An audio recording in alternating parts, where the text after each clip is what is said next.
Good morning, good afternoon, good evening. Really depends on the place of the world you're now. I mean, welcome to One Coffee with Cabana. In Spanish, un café con Cabana. I mean, this is the show that is sponsored by the German Jewish Museum in Santiago, Chile, and we have a guest. And this guest is in Jerusalem. This is why I came here to Jerusalem, because I want to talk with Shay Zavdi. She's the Associate Director of AJC Jerusalem, and he's building bridges with the diplomacy, diplomats, with the media. And we will talk today about international affairs and policy and what AJC is, trying to make in Jerusalem. Welcome to the show. And well, my friend Shay, he's a good friend of the house. Hello. Thank you very much. Happy to be here. So, Jerusalem, I'm coming from the gym, so I'm wearing this sweater, but it's cold. No, it's not cold. It's really hot here. Is that right? Yes, we're at an endless heat wave, which has been present for a long time and will stay until the end of the summer, which is nowhere near. Yeah. So it's over 30 every day, and nights are it's kind of warm also as well. But no, let's move to the show. And when we're talking about a director from American Jewish Committee in Israel, what shall I tell to the audience about your duties, work, and what is kind of a day-to-day labor and base day? So first of all, I would take a step back to talk about AJC, the American Jewish Committee. So we are an NGO, non-governmental organization that was established in 1906 in the US with its goal to promote, to protect human rights and promote the interests of the Jewish people around the world using diplomacy and government relations. Over the years, the organization kind of changed its structure and everything, but the goals stayed the same. We're now present in 25 offices across the US and 15 offices worldwide outside of the US. The office here in Israel opened in 1961 and in 1964 moved permanently to Jerusalem. And we are the first American Jewish organization to actually have a permanent presence in Jerusalem way before the Six-Day War and the city was united. So the office is prominent, as you could probably imagine. And yes. Here in Israel, we have a few things that we do for AJC. So first of all, it's diplomacy. So as a diplomatic organization, as an advocacy organization, we are in touch with all of the different embassies that are here in Israel. There are tens and over 70 embassies here in Israel, and we are in routine connection and touch with all the ambassadors and the diplomatic staff, be it meetings, be it briefings, be it tours sometimes to try and see in their own eyes what's happening, or even just being someone to give advice, like on a personal phone call or to WhatsApp to get a better understanding of what's going on here. They also bring a lot of high-level people here to Israel, and some of them meet with us. We are non-governmental, so it's not meeting with the government, and they know they will get a very honest opinion and a very honest answer, and we have a reputation that really shows our credibility. And a lot of the diplomatic staff here really appreciates it. Another thing that we do here is delegations. So on a normal year, when we don't have COVID and when we don't have a war, we bring an average of 25 delegations to Israel of non-Jewish leaders. Mostly these are officials, and they come from all over the world. So on an average year, we have about 50 to 60 countries represented, when the US is just one of them. So you could imagine how varied and diverse it is. So those basically delegations are coming here to learn and to see firsthand what's happening on the ground, to meet leaders, and to create all sorts of cooperations and collaborations that are here with Israelis and their countries. So, for example, we had delegations of UN ambassadors. We had delegations of mayors from the US. We had delegations of parliamentarians from European countries and from the European Parliament. We also have delegations coming from Latin America. So, for example, one of our partners in Latin America is the Jewish community of Chile. So we brought with them delegations of Chilean parliamentarians in the past. We also have an upcoming delegation next month coming from India of journalists and very senior think tank researchers. And it's very, very diverse. Another thing that is interesting to say here is that we see the rise in anti-Semitism happening outside of Israel and specifically in the US. And we are well aware that this anti-Semitism seeped not only to the college campuses or the university campuses, but also to lower levels, such as high schools. And so AJC decided to embark on a project where we try to sort of combat anti-Semitism and teach high school principals and teachers how to respond to anti-Semitism, because this is something that is just unimaginable at younger ages, that people can say things and they actually think that way. So we have a department that deals with it. And 2 weeks ago, we brought a delegation of 12 high school principals from the US. We chose private high schools because these are like high level. And they came to Israel for a few days, learning about the history, learning about the situation, and learning about anti-Semitism. So, for example, they visited Yad Vashem, the museum about the Holocaust, learning about the history and the historical roots. And on the other hand, they also visited Anu, the Museum of the Jewish People, what used to be called Beit HaTfutzot, to learn about what is Judaism and what is the Jewish people, not from a religious perspective, but just to understand what is this group and what are we talking about. They also saw different places in Israel and met different communities here and saw that we might be the Jewish state, but within the Jewish state, first of all, we have an Arab minority, and we have ultra-Orthodox that are a very different kind of Jews, and we have Ethiopian Jews, and we're very, very diverse. And it's not just one thing. So that's really, really unique. Let me ask you something about this last group that came to Israel. When the first day they are there and they are learning, maybe they know a little, but maybe they know nothing, but they know a little. After the visit, what is the feeling and what is the difference between the beginning and the end of the visit? Because I mean, it's amazing all the places that you are going and that you are showing that Israel is not just Orthodox. Also, we are not on the other side. So there's a good variety of people living in Israel and also around the world. What do they think? So we actually send questionnaires to them before they go and after they return. So usually most of the people, before they come to Israel, they say if they need to rank their knowledge between 1, meaning I know nothing about Israel, and 5, I know everything about Israel, usually they would put themselves somewhere around 2, meaning they don't know a lot. After they visit with us, they usually give themselves a 4, because they understand there's so much more to learn about. And, at the end of the day, Israel is such a complex place and so complicated that I think that even if they come here thinking one thing, but then just going out with question marks and doubting what they thought and having more questions is actually pretty useful. And it means that we got them thinking that maybe they got something wrong along the way. So I think that would be a good place to be at. And when we talk about diplomacy and ambassadors, you may have many stories about this one, and I will not ask you to tell us a funny one, but which is because maybe it's kind of a rule. The ambassador, you get in touch with the ambassadors, and they know nothing, and they arrive to Israel, and they don't even know what is a shekel, what is a shawarma, where to buy good falafel. I mean, those are the today things. But most important things. The most important thing. Shawarma is the most important things. Yes, and also they need to know the people. I mean, they walk in the streets.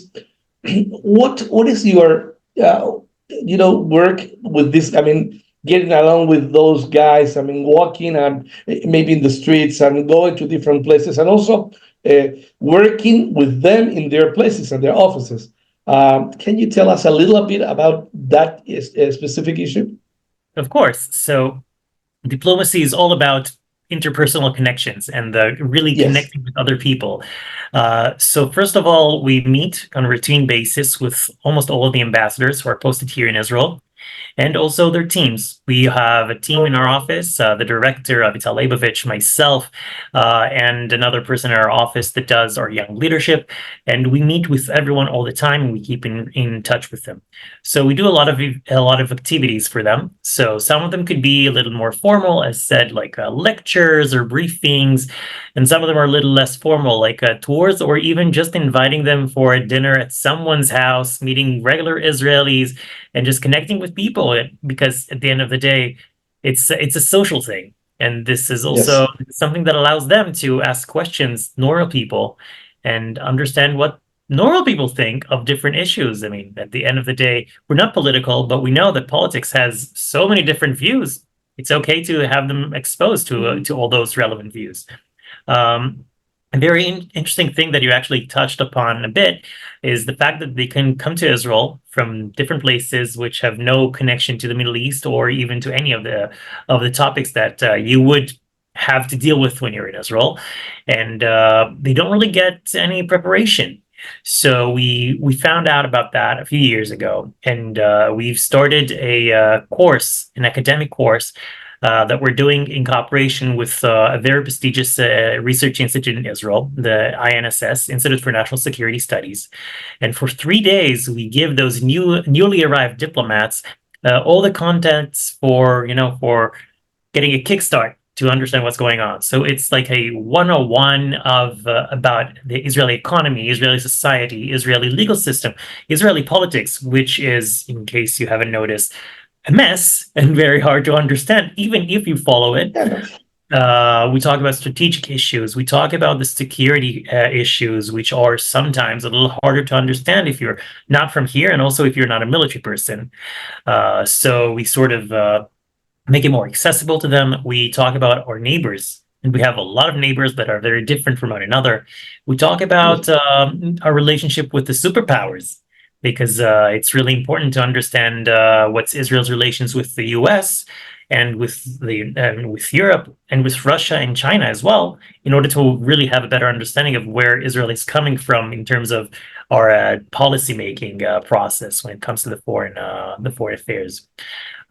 So we do a lot of things all the time. Even earlier today, I had a few calls with a few diplomats, and we're always looking for ways to basically do our jobs, because we all have the same goal, which is promoting bilateral relations between Israel and another country. So since we all want the same thing, we cooperate wherever we can. And yeah, I mean, it's amazing. I mean, just listening what you were telling us, I mean, it's a huge, huge project. And I have talked with several of diplomats that they have gone to Israel, and when they came back to their countries, they do have a completely and totally different view from the country. And I don't know how you make all that change, because I mean, I was talking with someone, whatever, in Latin America, and said, yeah, the first day I arrived there, I knew nothing. And I thought that the bullets were coming from everywhere. I said, and what do you think now? I mean, I have a different view. And this is because of your work. I mean, with all this company thing that you do every day, which are the toughest to teach? Americans, Europeans, Latin Americans? Just a little note here. Well, I think when it comes to diplomats in any Yes. country, they come to learn. So they're all pretty open to anything. For some countries, coming from different cultures, for example, talking about the society would be very complicated, because they don't have such diverse societies in their countries, in their homes. So it's a little harder to understand. For other countries, for example, where economy plays the most major and central part in decision making, coming to Israel and understanding that economy is important, but not the most important, it's just a change of the mindset. It's really hard for them. But once they go through all those, classes and they understand that we have different kinds of, let's say, threats and challenges, Yes.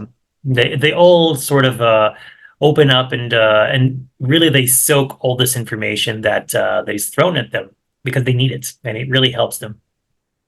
Shay, I mean, your answer was really diplomatic, so I like it very much. I know that you work there, and it was included, but anyway. And media, I mean, media is an important thing because as economics is one avenue, then we have a cross avenue, where's media. What is the relationship with the local media and with overseas media? So we do a lot of interviews on the media. Some of them are briefings, also off record. So you won't hear our name, but the journalists know us very well. We appear really almost every other week on Israeli media. The director of the office, he's a commentator on all of the TV channels.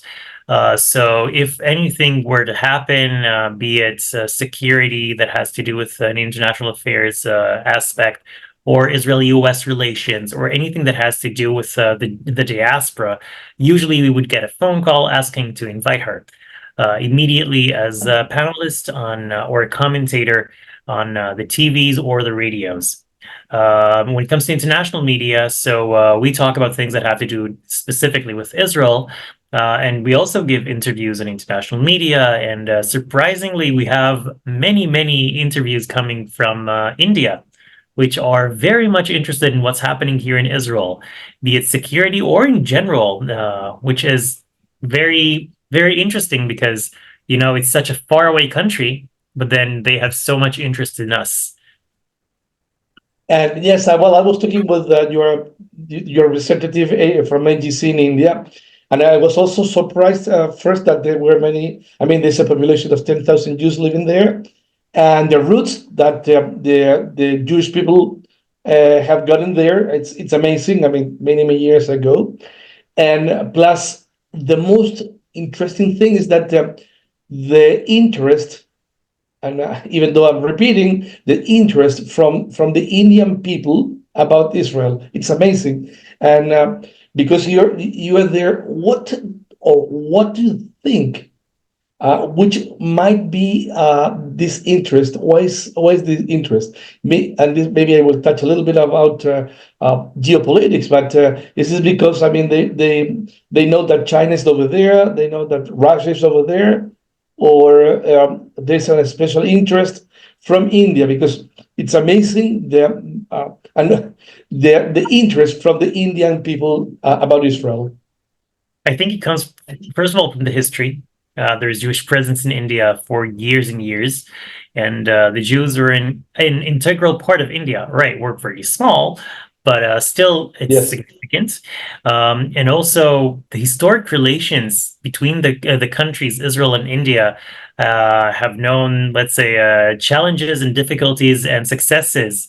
And in recent years, the Indian Prime Minister Modi has a very good relationship with Israeli Prime Minister Netanyahu. When he visited in Israel, all of the Israelis and all of the media had their famous picture walking on the beach with their without shoes. That's still a picture that everyone remembers here, and that really symbolizes the closeness and the warmth of the relationship between the countries.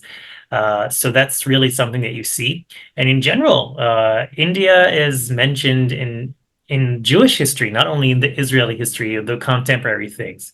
So we've seen India is mentioned in the Bible. So we do know that there has been a relationship. And also, I think there is a small thing that we forget, which is historical.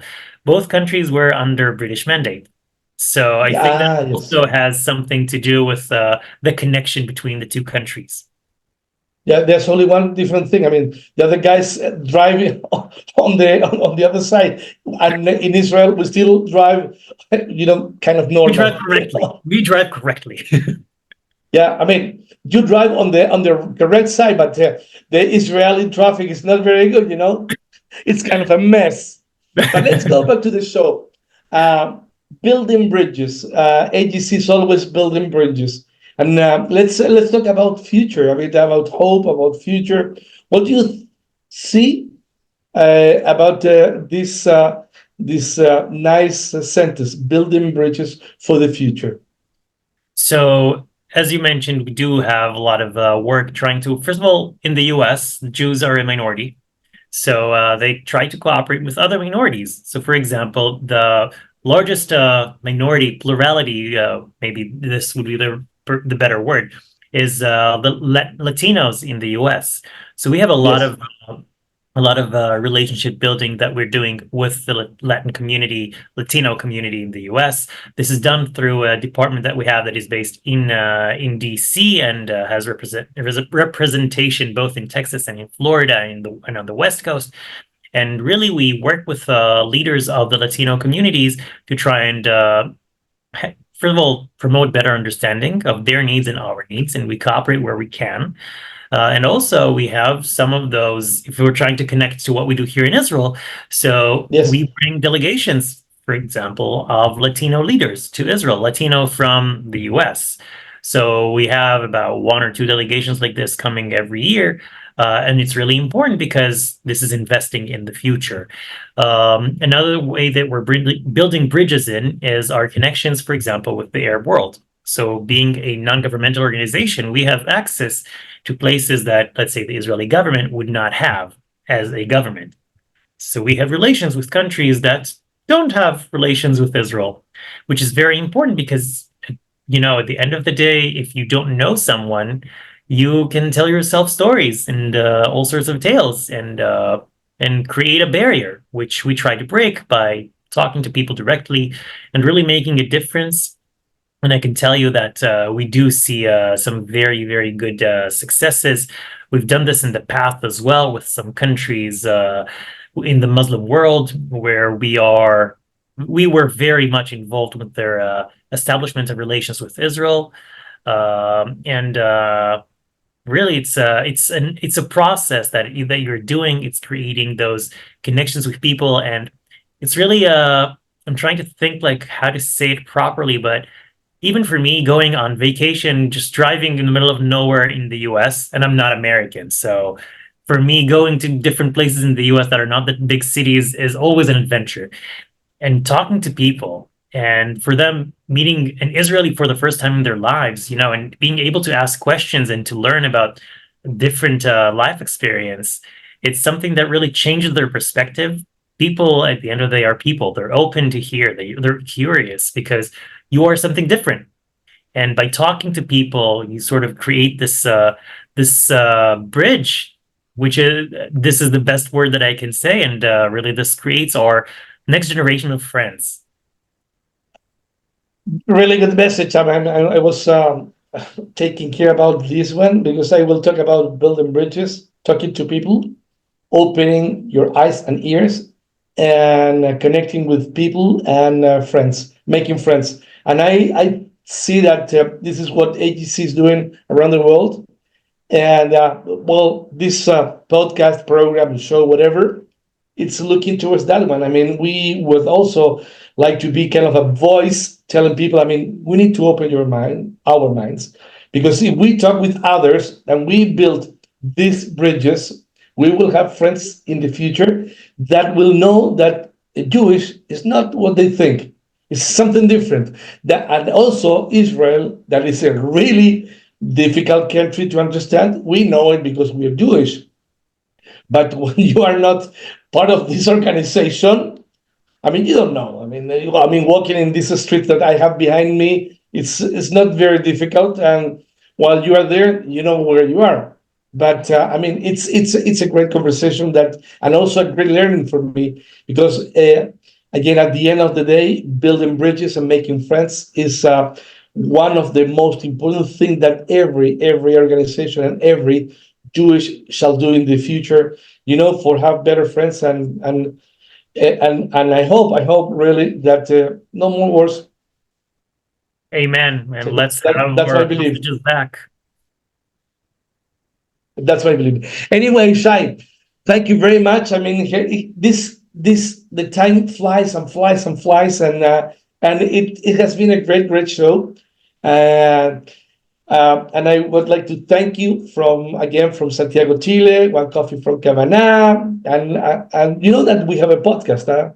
So if you don't are able to watch it on YouTube, you also can listen in a podcast, going to work, driving to the beach, also going to anywhere. So again, thank you very much. And guys, see you next time, because I really have a great guy and we will talk something different, also connected to the Jewish. Bye-bye.